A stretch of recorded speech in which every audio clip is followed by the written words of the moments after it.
Welcome everyone. आज हम जिस सोर्स मटेरियल को एक्सप्लोर करने वाले हैं उसकी शुरुआत होती है साल 1923 की एक बेहद खौफनाक घटना से। जरा सोचिए, इजिप्ट के कायरो शहर का एक बड़ा आलीशान होटल, एक अमीर ब्रिटिश लॉर्ड अपने बिस्तर पर तेज बुखार और इन्फेक्शन से तड़प रहा है, और फिर ठीक रात के 1:55 पर उसकी आखिरी सांस निकल जाती है। सुनने में तो ये किसी आम मौत जैसा लगता है ना, लेकिन नहीं, ये शुरुआत थी इतिहास के सबसे बड़े और सबसे मशहूर रहस्यों में से एक की। एक ऐसी मिस्ट्री जिसने उस वक्त पूरी दुनिया को हिलाकर रख दिया था। तो चलिए आज इस पूरे किस्से की गहराई में चलते हैं और इस रहस्य पर से पर्दा उठाते हैं। इस ब्रिटिश लॉर्ड की मौत से बस कुछ ही महीने पहले एक 3000 साल पुराना मकबरा यानी टूम्ब खुला गया था, और जैसे ही ये मकबरा खुला, एक अजीब सी अफवाह आग की तरह फैल गई। कहा गया कि इस मकबरे के बाहर एक बेहद डरावनी चेतावनी लिखी थी। पता है क्या लिखा था? जो इस फैरो की शांति भंग करेगा, मौत उसे अपने पंखों पर उठाकर ले जाएगी। सीरियसली, जरा इमेजिन कीजिए, सदियों से रेत के नीचे दबी एक कब्र और उसके साथ जुड़ा एक ऐसा खौफनाक संदेश। ऐसा नहीं लगता जैसे हम किसी सस्पेंस या हॉरर फिल्म का ओपनिंग सीन देख रहे हैं? और देखिए, ये चेतावनी ना लोगों को सिर्फ एक खोखली धमकी नहीं लगी। क्यों? क्योंकि इसके बाद जो हुआ वो सच में आपके रोंगटे खड़े कर देगा। अगले ही 6 सालों के अंदर इस मकबरे से जुड़े करीब 22 लोगों की रहस्यमयी हालातों में मौत हो गई। किसी ने अचानक इमारत से कूदकर जान दे दी, तो किसी की बिल्कुल अनजान बीमारी से जान चली गई। मौतों का एक ऐसा सिलसिला शुरू हुआ कि पूरी दुनिया में दहशत फैल गई। आखिर चल क्या रहा था वहां? आइए इस टाइमलाइन को थोड़ा डिटेल में समझते हैं कि आखिर चीजें कितनी तेजी से घटी। नवंबर 1922 ब्रिटिश आर्कियोलॉजिस्ट हावर्ड कार्टर ने इस मकबरे को खोजा, और उन्हें स्पॉन्सर किसने किया था? वही अमीर ब्रिटिश लॉर्ड कार्नरवन। फिर आया मार्च 1923, जब लॉर्ड कार्नरवन को इजिप्ट में एक मच्छर ने काट लिया। शेविंग करते वक्त वो दाना गलती से कट गया और उसमें इन्फेक्शन फैल गया, और 5 अप्रैल 1923 को उनकी मौत हो गई। लेकिन सबसे खौफनाक बात तो अब आती है। ठीक उसी पल जब उनकी जान गई, पूरे कायरो शहर की बिजली अचानक से गुल हो गई। पूरा शहर घुप अंधेरे में डूब गया। अब इस घटना के बाद एक और किस्सा सामने आया जिसने आम लोगों का डर और बढ़ा दिया। हावर्ड कार्टर के पास एक सुनहरी कनेरी चिड़िया थी जिसे उन्होंने पाल रखा था। मकबरा खुलने के बस कुछ ही दिन बाद क्या होता है? कार्टर के घर में एक कोबरा घुस आता है और उस चिड़िया को खा जाता है। अब इजिप्ट के लोगों के लिए कोबरा कोई आम सांप नहीं था, ये राजघरानों का एक बेहद शक्तिशाली प्रतीक था। तो वहां के लोगों ने इसे एक सीधा इशारा मान लिया। उन्हें लगा कि बस मरे हुए राजा ने अपनी कब्र खोलने का बदला लेना शुरू कर दिया है। लेकिन हमें ये भी सोचना चाहिए कि आखिर ये मकबरा इतना खास क्यों था? क्योंकि दोस्तों, ये किंग टूटनखामुन यानी किंग टट का मकबरा था। जब इसे खोला गया तो इसके अंदर का नज़ारा दिमाग हिला देने वाला था। पता है वहां क्या था? 5398 आर्टिफैक्ट्स बिल्कुल अछूती हालत में रखी हुई। 10 किलो सोने का डेथ मास्क, अंतरिक्ष से गिरे उल्का पिंड के लोहे से बनाए खंजर और एक ठोस सोने का ताबूत। सच बताऊं तो ये इंसानी इतिहास की सबसे बड़ी और शानदार आर्कियोलॉजिकल डिस्कवरी थी। अब जब इतने बड़े खजाने के आसपास ऐसी मौत की खबरें आने लगी, तो मीडिया ने तो जैसे इस मुद्दे को आसमान पर चढ़ा दिया। यहाँ तक कि शर्लक होम्स जैसे महान जासूस को लिखने वाले सर आर्थर कोनन डॉयल ने भी पब्लिकली कह दिया कि लॉर्ड कार्नरवन की मौत किसी दुष्ट आत्मा या ईवल एलिमेंटल की वजह से हुई है। अब आप ही सोचिए, जब इतना बड़ा और वो भी एक लॉजिकल दिमाग वाला लेखक ऐसी बात कहेगा, तो आम जनता का डरना तो बनता ही है ना।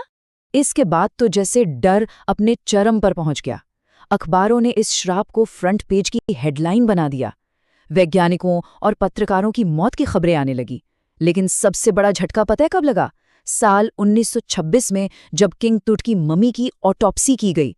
डॉक्टर्स को मम्मी के बाएं गाल पर ठीक उसी जगह एक गोल निशान मिला जहां लॉर्ड कार्नरवन को उस मच्छर ने काटा था। जरा सोचिए, 3000 साल पुरानी मम्मी और एक जिंदा इंसान के चेहरे पर बिल्कुल एक जैसा निशान। ये सब बातें सुनकर किसी के भी रोंगटे खड़े हो सकते हैं, है ना? मजा आ रहा होगा इस मिस्ट्री में। मौत का सिलसिला, चेहरे पर वो निशान, कोबरा और अचानक छाई वो काली रात। लेकिन रुकिए, एक सेकंड के लिए यहाँ रुकते हैं। क्या वाकई ये सब एक प्राचीन श्राप का नतीजा था? आइए थोड़ा रियलिटी चेक करते हैं। अब हम फैक्ट्स की दुनिया में कदम रखते हैं और देखते हैं कि एक्चुअल में साइंस और हिस्ट्री इन दावों के बारे में क्या कहते हैं। सबसे पहले आइए किंग टट की असली कहानी और उनके बैकग्राउंड को समझते हैं। देखिए, प्राचीन इजिप्ट के राजघरानों में एक प्रैक्टिस बहुत आम थी, जिसे इनब्रीडिंग कहते हैं। मतलब अपने ही सगे संबंधियों या भाई बहनों के बीच शादी कर लेना। और ये 1-2 साल नहीं, कई पीढ़ियों तक चलता था। साइंस हमें साफ बताता है कि जब ऐसी जेनेटिक क्रॉसिंग होती है तो आने वाली पीढ़ियों में बहुत गंभीर जन्मजात बीमारियां पैदा होती हैं। और सच्चाई ये है कि किंग टट खुद इसी इनब्रीडिंग का एक बेहद दुखदायक नतीजा थे। अगर आपको लगता है कि किंग टट कोई बहुत शक्तिशाली जादुई ताकत वाले राजा थे, तो ये प्रोफाइल आपको हैरान कर देगी। उनकी असली मेडिकल कंडीशन कुछ और ही कहानी बताती है। उन्हें गंभीर रूप से क्लब फुट की बीमारी थी, यानी उनके पैर टेढ़े थे। इसके अलावा उन्हें कोहलर्स डिजीज नाम का एक हड्डियों का विकार था, जिसमें इंसान को भयंकर दर्द सहना पड़ता है।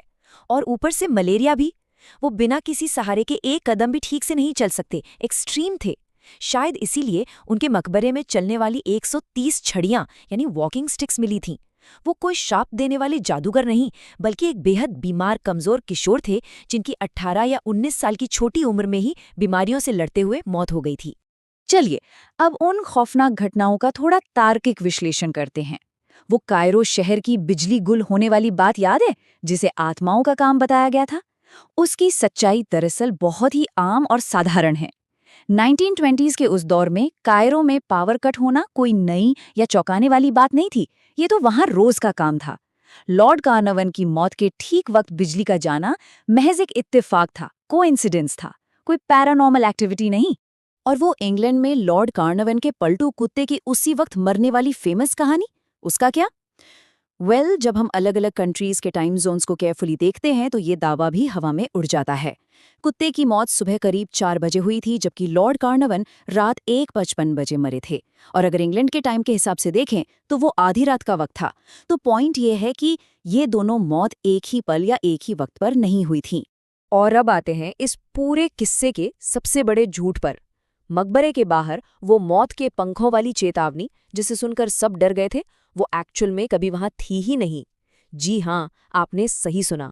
वो पूरी तरह से एक रिपोर्टर की मनगढ़ंत कहानी थी। हुआ कुछ यूं था कि खुदाई के वक्त एक पत्रकार ने मकबरे के सिक्योरिटी गार्ड से श्राप के बारे में पूछा। गार्ड ने कुछ कहा नहीं, बस हल्का सा मुस्कुरा दिया। और गेस कीजिए, उस एक मुस्कुराहट को देखकर उस रिपोर्टर ने थोड़ी मिर्च मसाला लगाकर दुनिया के सबसे मशहूर श्राप की कहानी लिख डाली। प्योरली फेक न्यूज और कुछ नहीं।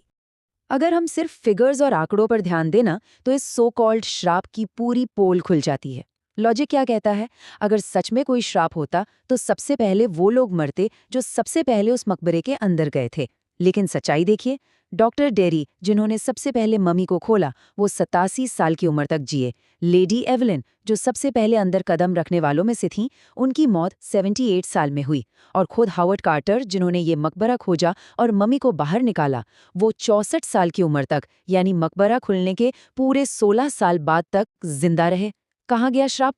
और तो और, जब एक बहुत ही मशहूर इन्वेस्टिगेटर जेम्स रैंडी ने इन सारी डेटा को स्टडी किया तो एक मजेदार सच सामने आया।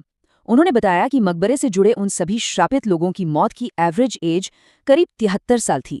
अगर आप उस जमाने के हिसाब से सोचें तो ये एवरेज से भी ज्यादा लंबा और हेल्दी जीवन काल था। मतलब साफ है, अगर वहां कुछ था भी तो उसने लोगों की उम्र घटाने के बजाय उन्हें एक लंबी जिंदगी दे दी। हालांकि इन पुरानी कब्रों के अंदर जाने वालों के लिए एक छोटा सा खतरा जरूर था, पर वो सुपरनैचुरल नहीं बल्कि प्योरली साइंटिफिक था। 1963 की एक छानबीन में सामने आया कि इन प्राचीन मकबरों की हवा में एस्परजिलस नाइजर नाम का एक फंगस हजारों सालों से पनप रहा था। अगर किसी का इम्यून सिस्टम पहले से कमजोर हो तो ये फंगस उन्हें सांस की बीमारियां दे सकता था। और लॉर्ड कार्नावन पहले से ही काफी बीमार थे। और सबसे बड़ी बात पता है क्या है? उस वक्त पेनिसिलिन जैसी एंटीबायोटिक्स थी ही नहीं। तो वो जो मौत हुई वो किसी श्राप की वजह से नहीं, बल्कि बस एक पुराने फंगस और बैक्टीरिया की साइंटिफिक कॉम्प्लिकेशन थी। इसीलिए हावर्ड कार्टर से जब भी मीडिया वाले या लोग इस श्राप को लेकर सवाल पूछते थे तो उनका एक ही बड़ा सीधा और करारा जवाब होता था। वो कहते थे, मैं तो अभी भी जिंदा हूं। कार्टर का इन अंधविश्वासों में कोई यकीन नहीं था। उनका पूरा फोकस सिर्फ अपनी साइंटिफिक रिसर्च और इस ऐतिहासिक खोज पर था। जाते जाते एक बेहद गहरी सोच पर नजर डालते हैं।